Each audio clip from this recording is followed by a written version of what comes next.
believe I didn't think of this earlier. A hotline straight to my bestest friend in the world. Just think, I can call you up whenever I get bored. I think our relationship is really maturing here. The next thing you know is we'll be exchanging emails or meeting up for romantic dinners. You have one missed call. Ring, ring. I was just remembering when it first occurred to me.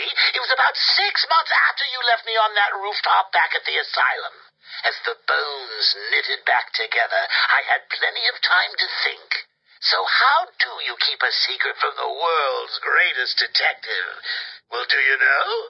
It's easy. You stick it right in front of him, right under his long, pointy nose, and wait. I hope you're doing your best here, Bats, because I've just had a horrible thought. We could both actually die here tonight. Fortunately, the odds are weighted in my favor, but just imagine how you'll feel if I'm gone. It's not like you're not lonely enough, right? All that brooding is not good for you, you know. Do you have someone to go home to each morning? And I don't mean that kid you drag across the rooftops. I mean someone real, someone you can talk to. I don't think you do. It's sad, isn't it? You do all this for Gotham, and the only person you can rely on is me.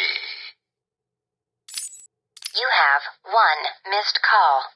Hey, been missing you. Get back to me. Laters. You have one missed call. Hello? I'm not sure that you got my call earlier. I'm just dying to speak to you. Call me, Bats. You have one missed call. Bats? Seriously? You're making me paranoid. Why aren't you answering my calls? You haven't gone and died on me, have you? You have one missed call. Look, I know you're not dead. I'm missing a group of my guys down under the tower. Guess that means you know about the guns already. Okay, I admit it, they're mine. Strange gives them to me, okay? Can we be BFFs again? You have one missed call.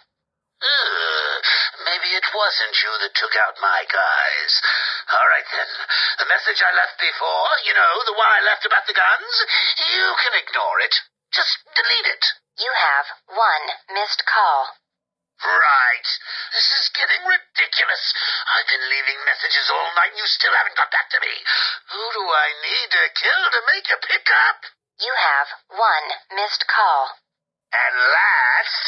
Hey, Bats, where you been? I was just calling to find out how you're feeling. Are you getting the hallucinations yet? I know. It's hard to tell these days. You just never can tell if it's Scarecrow again, that little guy with the hat, my blood running through your veins, or if after all this time you really are actually going crazy.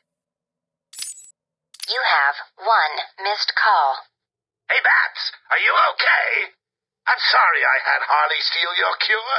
You were so busy with Freeze that she didn't even have time to ask.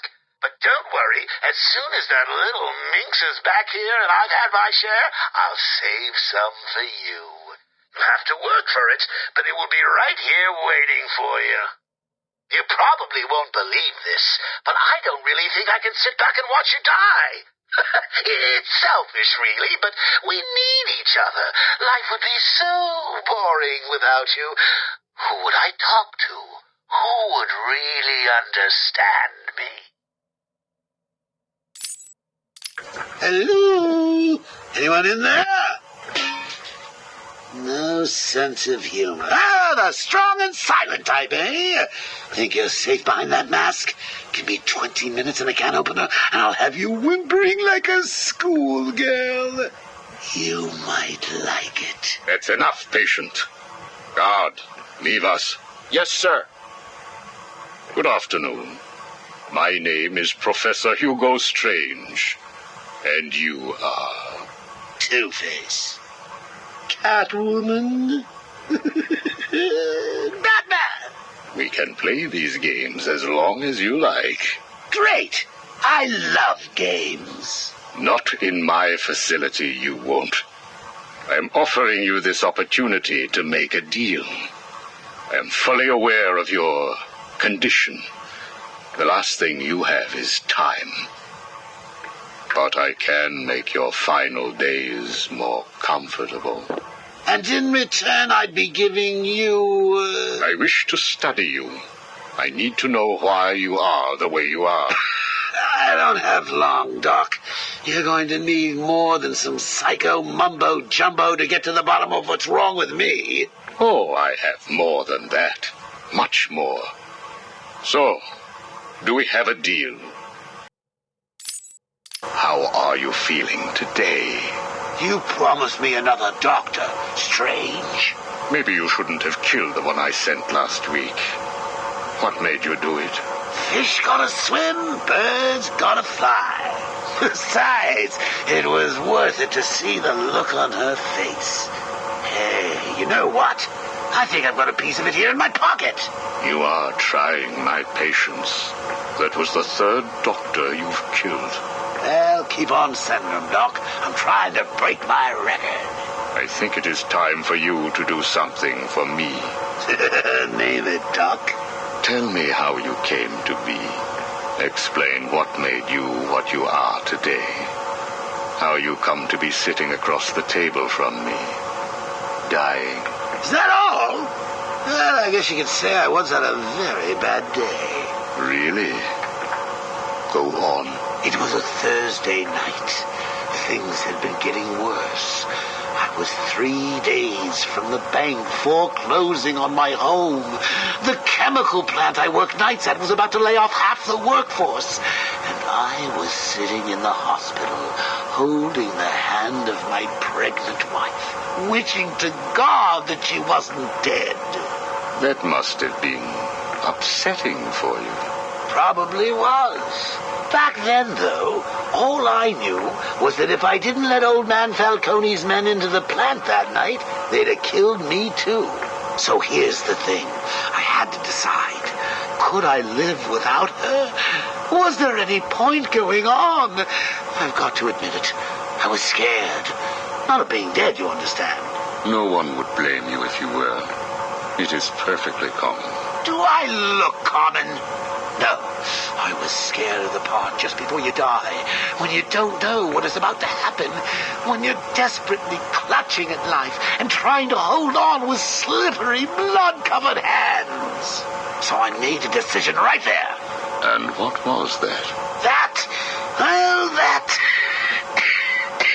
is a story for another day, Strange. I think I may need to see a doctor. Get me one. You were telling me about the night your wife died. Oh, no, Hugo. As I recall, I was waiting for you to send me another doctor. We both know I have sent you 3 more doctors. Did you? Yes. One was left dismembered outside the elevator to my office. The other 2 have not been seen since they were sent to you. How careless. Listen, Doc. Professor. Okay, Professor. I'll give you a little more. I just hope you're taking notes. It's the day after, and I'm standing in the freezing rain, just staring at the chemical plant, feeling numb. Jeannie was dead.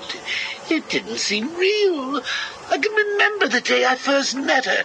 Her infectious smile as I told her bad joke after bad joke. How, even after living with the pathetic wretch I was, she still wanted my child. And then they arrived. Reality's way of yanking me another wedgie. Falcone's men told me to cheer up. He said things could be worse. I asked him how. He grabbed me by the collar, pulled me close. He'd been eating garlic, and each word stank as he threatened to perform oral surgery on me with a nail and a brick. Creative guy. They hand me a box. I remember thinking it was heavy. Was it a bomb? A gun? I'd never used a gun before. Were they that heavy? And what was in the box? How's that doctor coming along? I'll get you one. And when you do, I'll tell you the rest. You are looking a little better, yes. Well, I have my good days and bad days, but I do try and start each one with a smile. Are you ready to continue your story? Yeah, why not? So where was I? The box. Ah, yes, the box. So there I was, tearing open this box, expecting the worst. And all it had in it was a crazy red dome and a cloak. I thought they were having a joke with me, but oh no. They made me put it on. They said it was a disguise. It would keep me safe. It smelled like garlic. And that was it, really. I was dressed up like a spaceman, barely able to see, trying to break into the one place in this town that had given me a job. Have you ever tried to walk with an enormous fish bowl on your head? Don't answer that. It's hard. I couldn't see where I was going. I must have tripped one of the alarms. I heard muffled gunfire. I panicked and tried to run. And then I saw him. Who? Batman. Really? Yes, really. Batman tried to hit me. I moved out of the way, but, well, what you need to understand is I had this giant bowl on my head, and I lost my balance. It's like life, really. 1 minute everything's bad, and the next your wife's dead and you're hanging on for dear life, suspended over a tank of experimental chemicals. I'm sure he'd say he tried to save me, but we all know he didn't. I fell. For a second, just as I hit the surface, I thought I may just get away with this. I assume that wasn't the case. Do I look like I got away with it? I was drowning. The chemicals were burning my skin. My entire body felt like it was on fire. And it was all his fault. Whose fault? Batman's? Who else? Yours? Come again? Let me tell you what I believe. I believe that you have fabricated a series of events that you use to conceal the truth about your condition. I have read 12 different accounts of your past, all different, except for one detail. Batman. What can I say? I like to keep things interesting. A wise man once told me that if you have to have an origin story, you're better off making it multiple choice. And never facing up to the truth of what happened. What you did. How you got here. Oh, I know exactly how I got here. A big truck brought me here from Arkham. You remember the asylum, don't you? Of course. Well, good. Because I'd hate to think that I'd fabricated seeing you watching me in my cell all those times. Excuse me? Hugo, you merry maniac. You were obsessed with me. You all were trying to get in here. Next thing you'll tell me it wasn't you who sent old Sharpie over the edge. Nice work, by the way. Thank you. So here's the thing. If you want to make sure that no one else finds out about your past, you should stop poking your nose into mine. Oh, and send me another doc. I think I need a second opinion.